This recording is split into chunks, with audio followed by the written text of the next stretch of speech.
Hey girl, intercourse? Yes. Speedrun achieved! Ladies, gentlemen, and adventurers of all ages, Baldurs Gate 3 is such an interesting game, and I think that really is the correct word to use for it. Things are happening all the time right now surrounding this game, and one of the main ones is the recent release of patch 1 post-release, which is a super meaty patch, and we will quickly go over the main major points of it, of course. Then, what about speedruns? What are they looking like for Baldurs Gate 3? I always find speedruns interesting for a game, as they tend to show you a side of the game that you'd never experience yourself, and Baldurs Gate 3 speedruns really definitely do lean into that. Then finally we have one tweet that means really good news for a large portion of gamers. Without further ado then, let's talk briefly about patch 1. I won't be going too deep into this as we already have a video about the patch on the channel that you can check out if you're interested, but let's touch on the major points here. Honestly, first and foremost is that patch 2 is right around the corner. We'll have to see what this terminology really means to them, what their update schedule is actually going to be like, but clearly at the very least this means that the patch is in motion.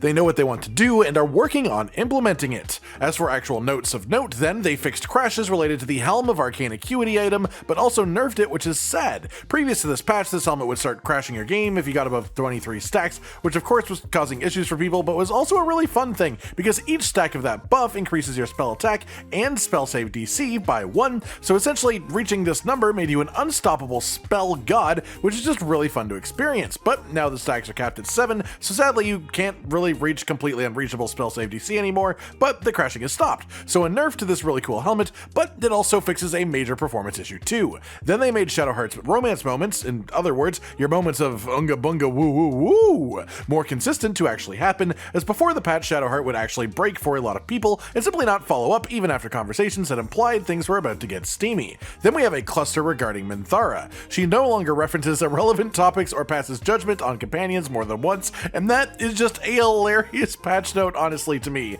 It sounds like it's being added to her oath as a paladin. I will bring vengeance upon the absolute, and also no longer reference irrelevant topics or pass judgment on people more than one time. Once is enough. Yes, once is good. Then they also fixed dialogue flow when dating Minthara, fixed her body disappearing from camp if you, hit it and then hit it again, so to say. And then this line is quite interesting. You can no longer recruit both Halsin and Minthara to camp in the same playthrough. I had no idea that this was possible, but that is actually nuts if so, and hilarious to think about them just having, both of them being in your party simultaneously, having a conversation. Though it could lead to some cool redemption for Minthara, interacting absoluteless with Halsin, who she did so much wrong to when not in control of her faculties. Then there is just a whole gigantic host of balance changes for making gold more plentiful in general, increasing player HP in easy mode, College of Lore bards getting more actual choice with skill proficiencies, as well as a ton of extra spell options for the Magical Secrets feature for Bard, fixes to the Warlock Pact of the Chain Summon, buffs to the Protector of the Adamantine Forge boss, specifically only in Tactician mode, because we all know if you've been there, that boss is no joke as is. We also have some visual changes, including now having a touch more consequence to the Illithid power system and your choices of using it,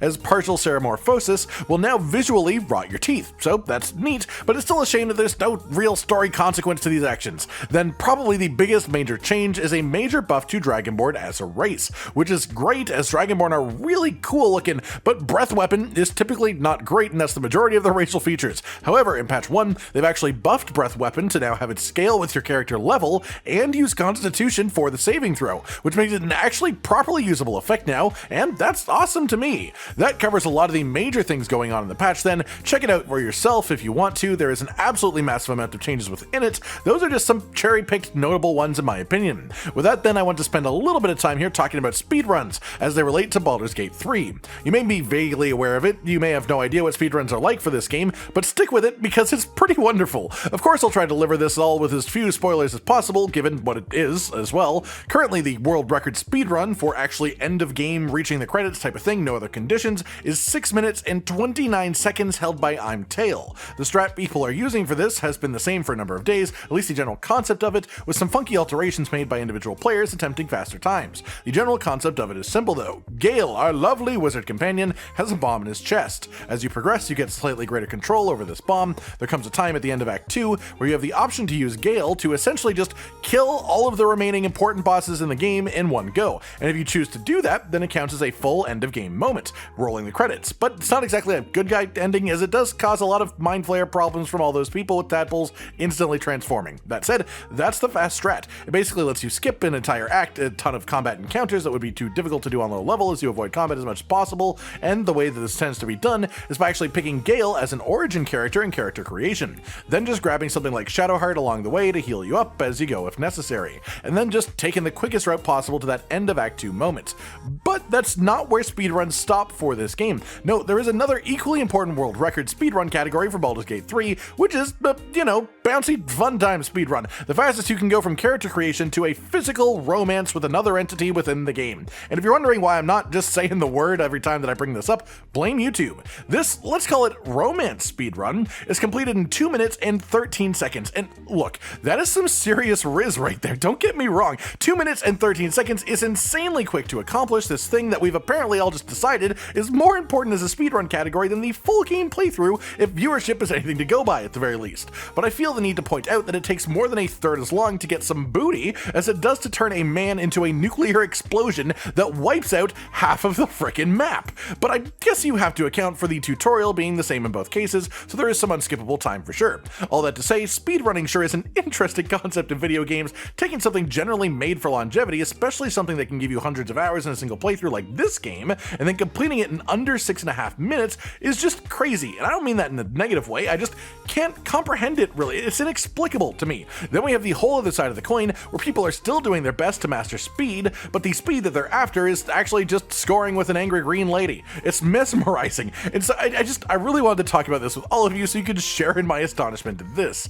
Then finally we have a tweet from the CEO of Larian themselves saying that after quite a lot of effort and time trying to work it out and a fresh conversation with the head of Xbox, there is a solution that will let them release the game to everyone on that system before the end of the year, with all the improvements and updates that the game is receiving between now and then. Of course, this is massive news for anyone who has an Xbox, but the only real question to be answered is if this year means like December 28th, the fairy tale end of the year, or if it means October even, or November. So we'll see how it all plays out. Outside of that, we have a transcript from an online article here, and the biggest thing of note is Tom Butler, the senior production manager of the studio, mentioning that there is in fact a possibility of DLCs happening for this game, and even a full-fledged sequel. I mean, who would have seen that? A game that's the third of its series having a follow-up? Look, jokes aside, the DLC and possibility of expansions are in fact a big deal, and when they say sequel, I assume they mean more of a direct sequel as in a continuation of the story, which is pretty cool. But the big caveat to all of this is, while there are considerations of making this stuff, it won't happen for a while. Priority 1 is fixing the game with various post-launch patches, then the developers will be taking a break, then when they come back, they will be looking at the future of Baldurs Gate 3. So if you want more things from them, more for this game, make your voice heard now. Make them very aware that you want these things, and they seem more than willing to do it, if so, just, on their own timeline. And that just about does it for today then, everyone. News from the last few days of Baldurs Gate 3, from patch 1 and all of its goodies, so many things. It's genuinely one of the longest patches I've seen in a long time. Go read it if you really want to see everything that's changed. Then they also had the promise of patch 2 being right around the corner, which is of course excellent to hear too, as well as that including a lot of player feedback. Then just a discussion about speedruns and how they're looking within Baldurs Gate 3, because they're just so incredibly interesting to me as a concept, in a game like this especially. Then a big win for anyone hoping to play this game on an Xbox. I hope you've enjoyed this breakdown of everything going on with Baldurs Gate 3 recently. Maybe you learned a little bit, maybe you appreciate something a little bit more in the game than you did before. Like if you liked the video, subscribe and hit the notification bell for more, and most importantly, ladies and gentlemen, until next time, stay sweet. Josh, Cotton, and Hollow with the videos, dropping the humor like a hammer on your tippy toes, bringing entertainment on a daily arrangement to take our insanity and turn it into entertainment. Yes, I said entertainment twice, to reiterate that it is nice to look into your faces on a mostly daily basis when you let us in your homes to make the whole world a stage. Goodbye.